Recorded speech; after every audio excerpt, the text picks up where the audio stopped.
बिस्मिल्लाहिर्रहमानिर्रहीम। अल्लाहुम्मा सल्ली अला मुहम्मद व आले मुहम्मद। इराक के शिमाली हिस्से में दरियाए दजला के किनारे एक मशहूर शहर मूसल आबाद है। पुराने वक्तों में बड़े बड़े तजारती काफले मूसल शहर से होकर शाम के शहर हलब में जाया करते थे। उन दिनों शाम भी इराक ही का हिस्सा हुआ करता था। इस तरह मूसल और हलब दो अहम तजारती मराकज के तौर पर मशहूर थे। हलब शहर में दीगर कारोबारी सरगर्मियों के साथ मवेशियों की बैनुल अक़वामी मंडियां भी लगा करती थी। उन्हीं दिनों मूसल के एक मशहूर ताजर सलाम बिन आमर ने हलब शहर का रुख किया और वहीं एक सराय में कयाम किया। जब मंडी कारोबार के लिहाज से अपने अरूज पर पहुंच गई तो सलाम बिन आमिर ने अपने मवेशी बहुत अच्छे दामों फरोख्त किए और वापस अपने शहर की तरफ रवाना हो गया। लेकिन उसे क्या मालूम था कि हलब के एक रईस का बिगड़ा हुआ बेटा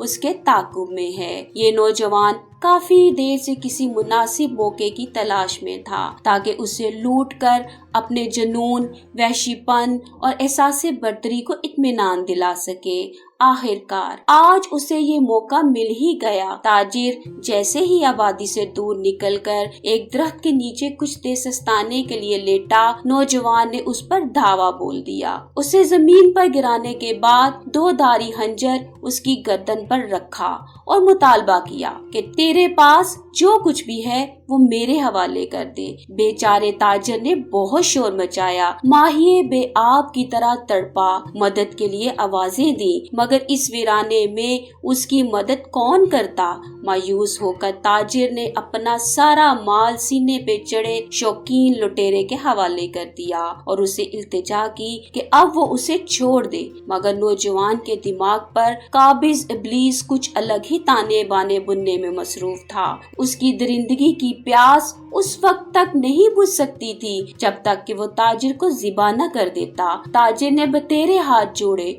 रोया और अपने बीवी बच्चों का वास्ता दिया, मिन्नत और समाजत की, घर पहुंचकर और माल देने का वादा किया। लेकिन जालिम ने कुछ देर तक उसकी बेबसी के मजे लेने के बाद बिलाखिर उसके गले पर खंजर रख दिया। ताजिर ने आखिरी मर्तबा चारों अतराफ निगाह दौड़ाई, लेकिन मंजर साकित था, गोया तमाशे के इंतजार में हो। अलबत्ता उसकी बेचैन निगाहों ने उसी दरख्त की एक शाख पर, जहां वो सस्ताने लेटा था, दो कबूतरों को देख लिया और अपने गले पर खंजर की दार की जानलेवा हरकत के साथ ये आखिरी अल्फाज अदा किए कि ऐ कबूतरों गवाह रहना, ऐ कबूतरों मेरे गवाह रहना। नौजवान उसे कत्ल करने के बाद उसके सीने से उठा और मुर्दा जिस्म को लात मारते हुए कहने लगा, ऐ कबूतरों गवाह रहना, और फिर देर तक कह के लगाता रहा। वो बार बार कहता था कि ऐ कबूतरों गवाह रहना,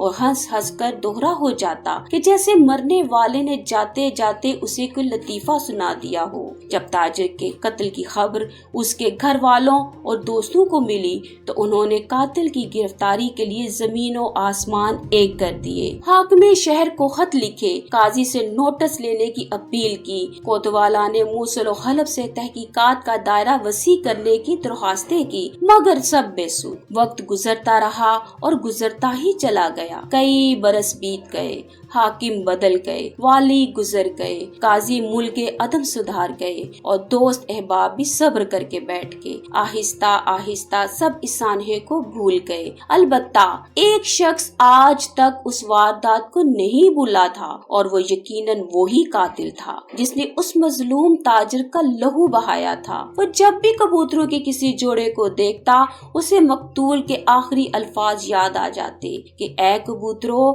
गवाह रहना। एक दिन उसके बाप ने एक दावत का एहतमाम किया। बाप चूँकि अमीर कबीर और असर रसूख वाला था, इसलिए शहर के जाने माने अफराद, आला हुक्काम, रईस, उमरा, वुज़रा और ताजिर बड़ी तादाद में शरीक हुए। दस्तरखान पर अनवाउ इकसाम के खाने चुने हुए थे। बिगड़े हुए रईसजादे ने एक तबक से ढक्कन उठाया तो उसे दो भुने हुए कबूतर नजर आए। उसकी निगाहों में वो दरख्त, उस पर बैठे दो कबूतर और ताजर की लाश एक मंजर की तरह घूमने लगे। न जाने उसे क्या हुआ कि उसने यकदम हिज़यानी अंदाज में एक बुलंद कहका लगाया जिसने सारी महफिल को उसकी तरफ मतवज्जो कर दिया। लोग आंखों ही आंखों में एक दूसरे से बातें करने लगे कि इसे अचानक क्या हो गया है, लेकिन वो था कि बस हंसे जा रहा था। यकायक उसकी हंसी रुकी और किसी अनदेखी कुव्वत ने उसकी ज़बान खुलवा दी। उसने बुने हुए कबूतरों की तरफ इशारा किया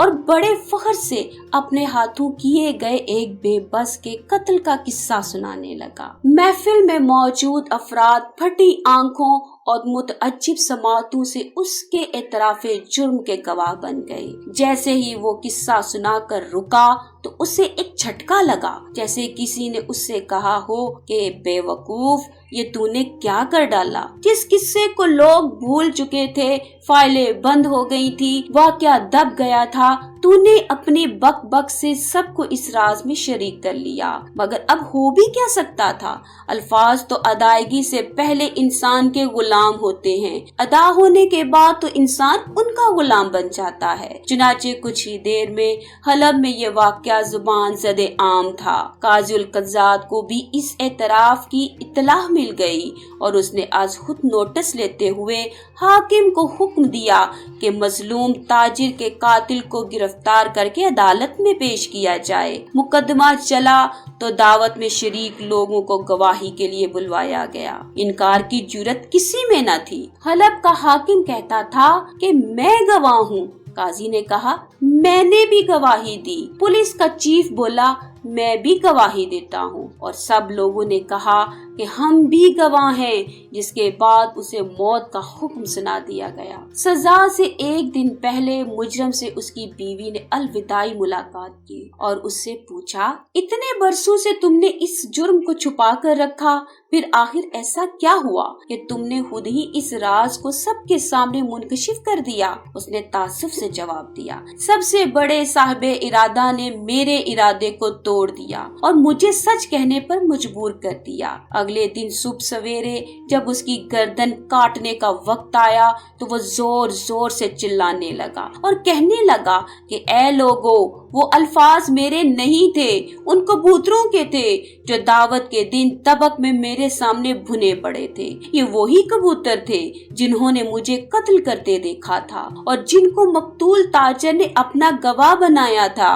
ये अल्फाज अदा होते ही जल्लाद की तलवार हवा में बुलंद हुई और एक लम्हे में उसकी गर्दन को काट कर रख दिया। लोगों ने सुख का सांस लिया। इंसाफ के कलेजों को ठंड पहुंची। अल्लाहु अकबर के नारे बुलंद हुए और सबने एक आवाज होकर कहा कि हाँ, सबने देख लिया, कबूतरों ने गवाही दे दी। अल्लाह हमें मजलूम की हमायत और जुल्म की मुखालफत करने और अदल इंसाफ कायम करने की तौफीक अता करे। अल्लाहुम्मा सल्ली अला मुहम्मद व आले मुहम्मद।